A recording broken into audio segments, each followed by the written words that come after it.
ओइ मालाय रतना गावनि हिनजावखौ बिराद अनोनो नों मानो अना फालाय दै बिनिफ्राय आंबो डबल अननो हायो सयथि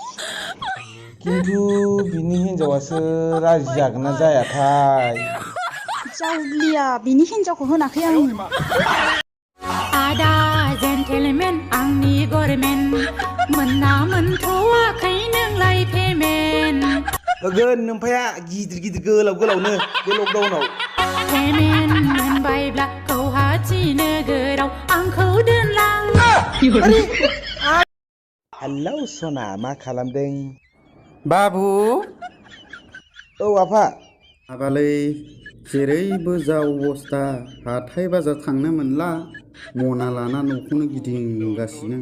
नोमायाबो बखिबाय थायो मोजां सिख्लानि नाम्बार दंबा हरदोब्रा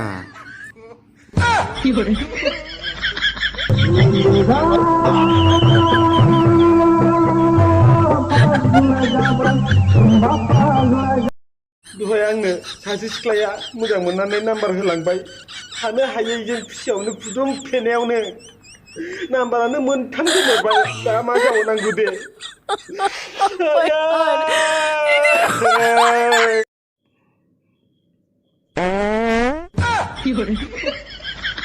गसाय आं मा भुल मावफ्लांखो सरि आदा सरि आच्छा नोंना गार्लफ्रेन्ड गैया नामा दंमोन हाबा जाबाय मालाय अ स' सेड होमबा नों जा खस्थ' जायोना मानो खस्थ' जानो हाबायालाय आंनिसो जादों दा साला फागल